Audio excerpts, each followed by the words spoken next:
Hello guys, welcome to Bio.Classes. In previous lecture, we have discussed the translation experiment या translation process.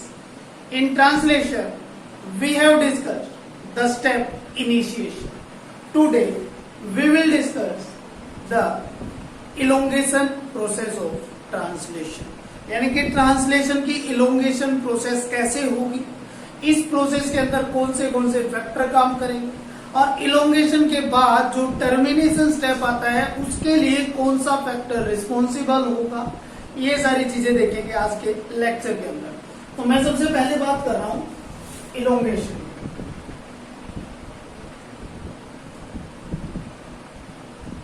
और elongation का step मतलब जो अगर मैं बात करूं इसकी प्रोकैरियोट के अंदर और इसकी यूकैरियोट्स के अंदर, तो प्रोकैरियोट के अंदर इलोंगेशन के लिए दो मेन फैक्टर काम करते हैं जिसको इलोंगेशन फैक्टर बोला जाता है। और इलोंगेशन फैक्टर जो होंगे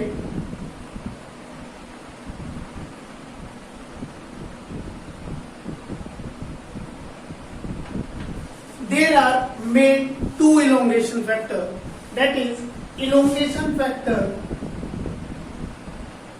T and elongation factor G, EFT and EFG. Elongation factor T is further divided into two, यानी कि elongation factor TU और elongation factor TS। तो देखिए मैंने बोला प्रोकैरियोट्स के अंदर इलोंगेशन फैक्टर होते हैं और कौन से एक तो इलोंगेशन फैक्टर टी और एक इलोंगेशन फैक्टर जी। अब इलोंगेशन फैक्टर टी जो होगा यानी कि इलोंगेशन फैक्टर टेम्परेचर के ऊपर बेस होगा, और जो ये टी यू है इसका मतलब होगा टेम्परेचर अनस्टेबल और इसका मतलब होगा टेम्परेचर स्टेबल। अब जो इलोंगेशन फैक्टर जी है, इलोंगेशन फैक्टर जी यानी कि किसके ऊपर बेस है, जीटीपी के ऊपर बेस है। तो ये दो मेन इलोंगेशन फैक्टर होते हैं। अब ऐसा ही काम यूकैरियोट के अंदर होगा। यूकैरियोट्स के अंदर जो इलोंगेशन फैक्टर होंगे वो होगा एक तो इलोंगेशन यूकैरियोटिक इलोंगेशन फैक्टर 1 और यूकैरियोटिक इलोंगेशन फैक्टर 2। अब जो यूकैरियोटिक इलोंगेशन फैक्टर 2 है ये क्या होता है, जीटीपी बेस होता है यानी कि एनर्जी बेस होता है।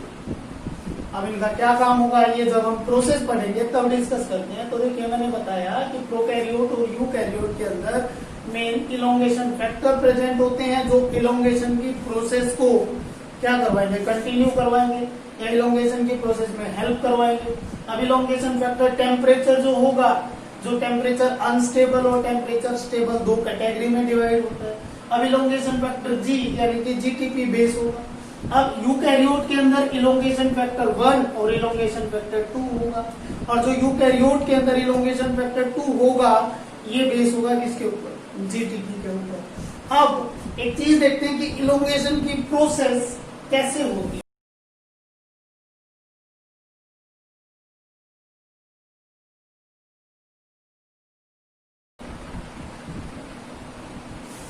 ये जैसे एक एमआरएनए, ये 5 प्राइम ये 3 प्राइम। अब मैं बोल रहा हूं इस एमआरएनए के ऊपर यहां पर स्मॉल सब यूनिट यानी कि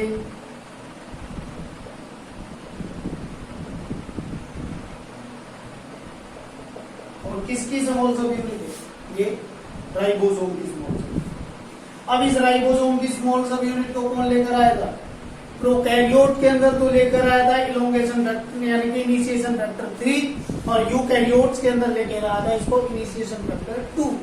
अब मैं बोल रहा हूं कि इसके अंदर फर्दर दो सब यूनिट होंगी या दो स्मॉल साइट होंगी, एक को पी साइट एक को ए साइट बोला है। देखिए मैं एक बार इनिशिएशन मशीनरी तैयार कर रहा हूं या राइबोसोमल मशीनरी तैयार कर रहा हूं। अब इसके साथ साथ आपने देखा कि यहां पर एक लार्ज सब यूनिट आके बाइंड कर रही है, यानी कि ये लार्ज सब यूनिट आ गया। अब इस लार्ज सब यूनिट के अंदर ये पी साइड ये ए साइड। अब मैं बोल रहा हूं कि यहां पर एक सीक्वेंस थी ए यू जी, यहां पर मानो कोई और सीक्वेंस है जैसे जी यू जी। इससे आगे कोई और सीक्वेंस होगी जैसे ए जी जी, या इससे और आगे भी सीक्वेंस हो मानो यू यू यू, और आगे होगी जैसे यू ए। ये कोई सीक्वेंस है क्या हमारे लिए? तो आपने ये चीज देखी कि जब AUG, जिसको स्टार्ट कोडोन भी बोला जाता है, यहां पर एक tRNA आएगा, जैसे उस tRNA के अंदर देखिए एक बार थोड़ा सा डिस्कस कर लेते हैं। tRNA का जो स्ट्रक्चर होगा वो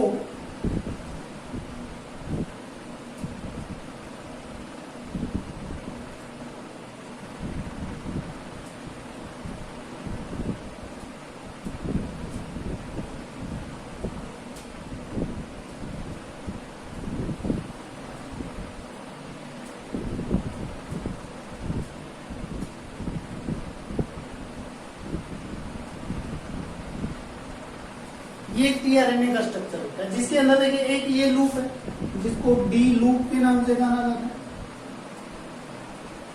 एक ये लूप है जिसको T5C लूप के नाम से जाना जाता है, एक ये आर्म है जिसको वेरिएबल आर्म बोल दिया जाता है,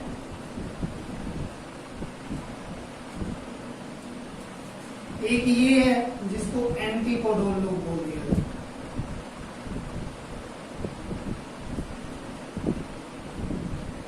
यहां पर मैं बोल रहा हूं ये इसकी एक्सेप्टर आर्म,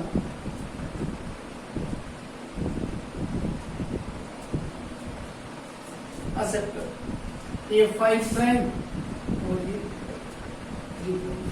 अब एक चीज देखिए, मैं बोल रहा हूं कि यहां से जब ये tRNA का जो स्ट्रक्चर होगा, ये अपने पास एक्सेप्टर आर्म पर एक अमीनो एसिड को जोड़ेगा, और वो अमीनो एसिड कौन सा होगा ये डिसाइड करेगी किसकी सीक्वेंस, mRNA की सीक्वेंस। यानी कि जो tRNA होगा, जो अमीनो एसिड को लेकर आएगा, ये सब डिसाइड करेगी किसकी सीक्वेंस, कि कौन सा अमीनो एसिड आना है, ये सब डिसाइड करेगी ये mRNA की सीक्वेंस। जैसे फॉर एग्जांपल mRNA पर AUG है, तो AUG जो होगा ये फॉर्माइल यानी कि मिथियोनिन को कोड करता है, तो यानी कि जो tRNA होगा वो अपने पास कौन सा अमीनो एसिड लेके आएगा, मिथियोनिन अमीनो एसिड लेकर आएगा। तो देखिए मैं बोल रहा हूं कि ये tRNA जो है ये अपने पास सबसे पहला एक अमीनो एसिड लेकर आया क्या, फॉर्माइल मिथियोनिन प्रोकैरियोट्स के अंदर, लेकिन यूकैरियोट्स की मैं बात करूं तो वो नॉन फॉर्माइल मिथियोनिन लेकर आता है। तो देखिए एक और tRNA आएगा, वो भी अपने साथ एक अमीनो एसिड को लेकर आएगा।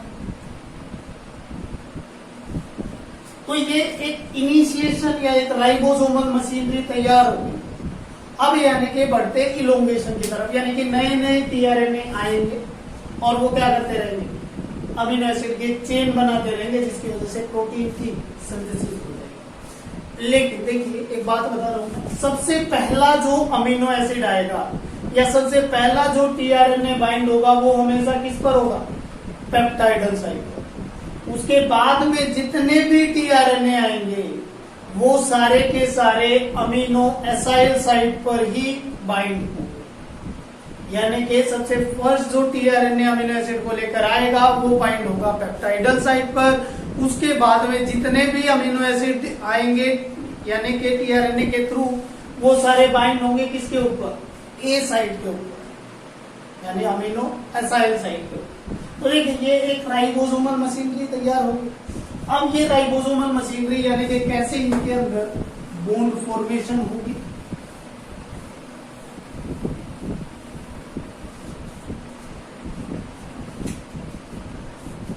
जैसे ये अमीनो एसिड ये tRNA है, इस tRNA के एंटी कोडोन लूप के ऊपर इसकी अपोजिट सीक्वेंस मिलेगी। जैसे यहाँ पर A है तो यहाँ पर U, ये U है तो यहाँ पर A, ये G है तो यहाँ पर C, ये सीक्वेंस मिलेगी। इसके ऊपर G है तो यहाँ पर क्या मिलेगा, यहाँ पर मिलेगा आपको C A C। तो ऐसी अपोजिट सीक्वेंस मिलती रहेगी एंटी कोडोन लूप के ऊपर। तो देखिए नेक्स्ट स्टेप में मैं बात कर रहा हूं क्या,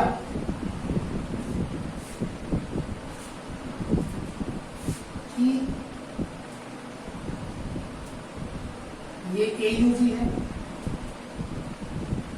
साइड के ऊपर, GUG है A साइड के ऊपर।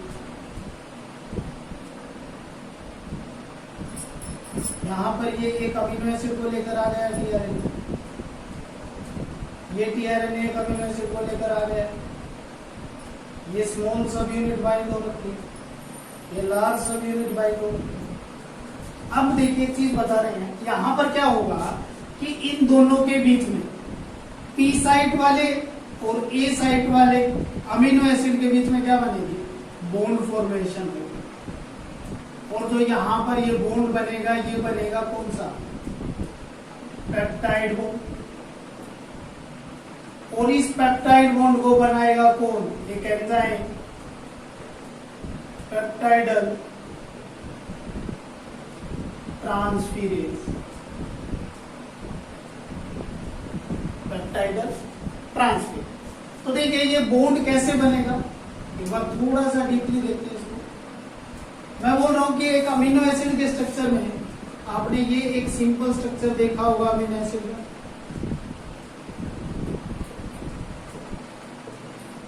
ये यहाँ पर साइड से ये एक अमीनो एसिड का स्ट्रक्चर होता है। अब मैं बोल रहा हूं यहाँ पर एक और अमीनो एसिड का स्ट्रक्चर है, जैसे मान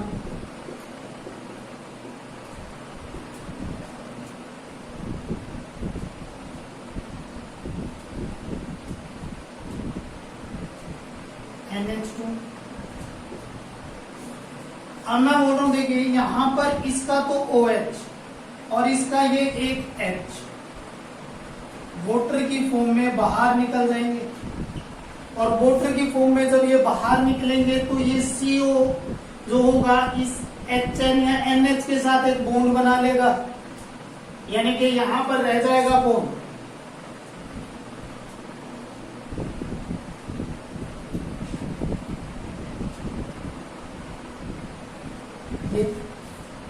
यहाँ पर रह जाएगा ये। तो जो ये बॉन्ड बनेगा, ये वाटर यहाँ से बाहर निकलने के बाद ये CO इसके साथ जो बॉन्ड बनाएगा, ये बॉन्ड बनेगा कौन सा बॉन्ड, पेप्टाइड बॉन्ड। क्लियर। तो यहाँ पर पेप्टाइड बॉन्ड की फॉर्मेशन हो गई।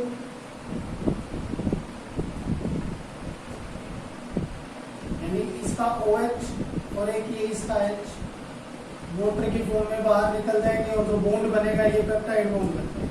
अब पेप्टाइड बॉन्ड बनने के बाद ये अमीनो एसिड यहां से रिमूव हो जाएगा, यानी पी साइड से अमीनो एसिड जो होगा वो क्या हो जाएगा, रिमूव हो जाएगा। अब ये पी साइड से रिमूव हो गया तो ये टीआरएनए क्या होगा, बिल्कुल ब्लैंक, टीआरएनए के ऊपर कोई भी अमीनो एसिड नहीं। अब ये टीआरएनए क्या करेगा, यहाँ पर एक साइड और प्रेजेंट होती है जिसको ई साइट बोला जाता है, यानी एग्जिट साइट। अब ये टीआरएनए जो होगा इस एग्जिट साइट से बाहर निकल जाएगा।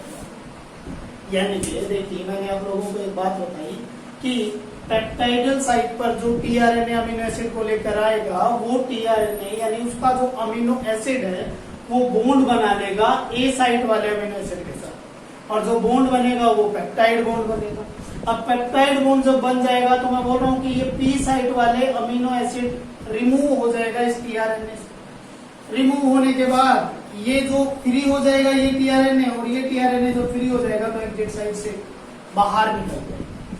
अब आपको पता है कि ये टीआरएनए यानी कि ये राइबोसोमल मशीनरी अब आगे जाएगी, यानी कि यहां पर पहुंचेंगी। अब जब ये यहां पर पहुंच रही है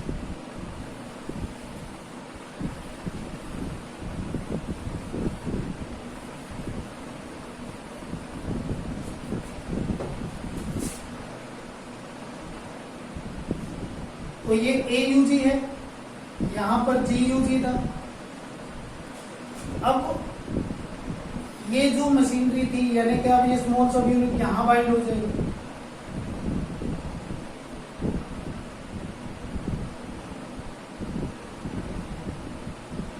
जब ये यहां पर बाइंड हो जाएगी तो ये कौन सी साइड होगी, पी साइड। ये कौन सी साइड होगी, ए साइड। यानी कि इसके ऊपर तो टीआरएनए दो अमीनो एसिड को लेकर बैठा है, ये ए साइड अब ब्लैंक हो गई। तो यानी कि जो नया टीआरएनए आएगा वो कहां पर आएगा, ए साइड के ऊपर। जब ये नया टीआरएनए यहां पर किसी अमीनो एसिड को लेकर आएगा तो ये फिर से यहां पर क्या हो जाएगी, पेप्टाइड बॉन्ड की फॉर्मेशन हो जाएगी। और जब ये पेप्टाइड बॉन्ड बन जाएगा तो मैं बोल रहा हूँ ये यहां से हो गया रिमूव, और अब ये जो टीआरएनए जो फ्री हो गया ये एग्जिट साइड से क्या हो गया, बाहर निकल गया। अब ये जो मशीनरी है, मानिए फॉर एग्जांपल मैं बोल रहा हूँ कि ये एक टीआरएनए मशीनरी, यानी कि यहाँ पर ये मशीनरी, अब ये यहाँ थी तो ये आगे आ गई, ये फिर और आगे आएगी, तो यानी कि यहाँ पर जो पी साइड है जब ये आगे जाएगी तो ये पी साइड जो होगी ये हो जाएगी, और ए साइड फिर से ब्लैंक हो जाएगी, यानी कि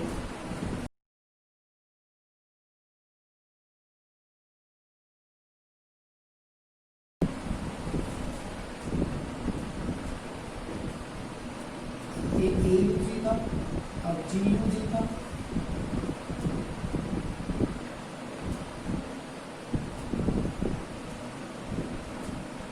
ये सीक्वेंस। अब ये दो साइड फ्री हो गई, अब ये राइबोसोम की स्मॉल सब यूनिट यहां आ गई, लार्ज सब यूनिट यहां आ गई, ये पी साइड बन गई, ये ए साइड बन गई। अब यहां पर जो टीआरएनए था ये अपने साथ 3 अमीनो एसिड को जोड़ चुका है। अब ये ए साइड फ्री हो गई तो नया जो टीआरएनए आएगा वो कहाँ आएगा, ये साइड के ऊपर आएगा, ये अमीनो एसिड को लेकर आ गया। तो देखिए अब मैं बोल रहा हूं कि यहां पर फिर से एक बॉन्ड फॉर्मेशन, पेप्टाइड बॉन्ड, ये यहां से फिर से रिमूव, और ये एक चेन बनती जा रही है, यानी कि धीरे धीरे अमीनो एसिड की एक चेन बनती जा रही है। अब जब अमीनो एसिड की चेन बन जाएगी तो देखिए मैं एक बात बोल रहा हूं कि जब ये पहुंचेंगे कहां पर, यूएए, यानी कि ये क्या है, स्टॉप कोडोन का काम कर रहा है।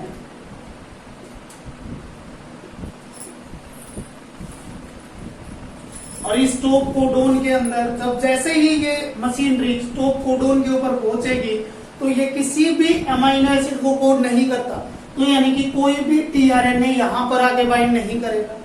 तो जब टीआरएनए ही बाइंड नहीं करेगा तो पेप्टाइड बॉन्ड की फॉर्मेशन नहीं होगी, नए अमीनो एसिड नहीं ज्वाइन होंगे, और जब नए अमीनो एसिड नहीं बन रहे हैं तो यानी कि वो टर्मिनेशन, यानी कि वो प्रोसेस क्या होगी, स्टॉप हो गई। तो देखिए ये यहां तक तो थी इलोंगेशन की प्रोसेस। अब मैं बात करूंगा इसके बाद टर्मिनेशन की प्रोसेस।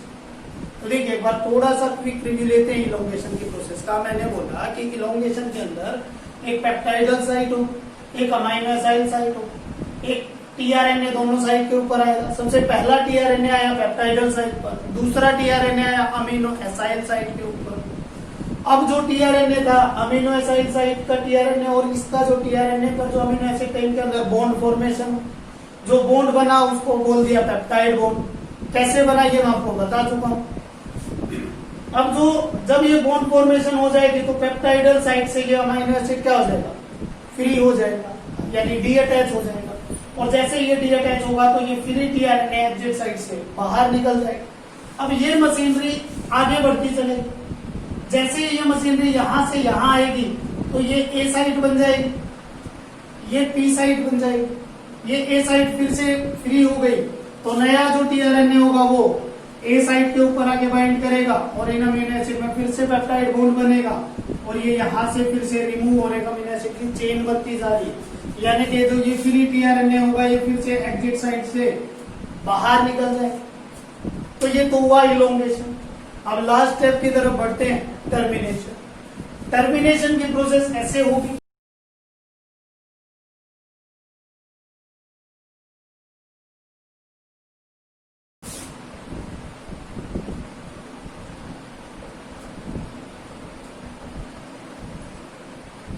टर्मिनेशन के लिए भी प्रोकैरियोट के अंदर कुछ फैक्टर काम करेंगे, यूकैरियोट के अंदर भी कुछ फैक्टर काम करेंगे। अब जो प्रोकैरियोट के अंदर जो फैक्टर काम कर रहे हैं उनको बोला जाता है रिलीजिंग फैक्टर,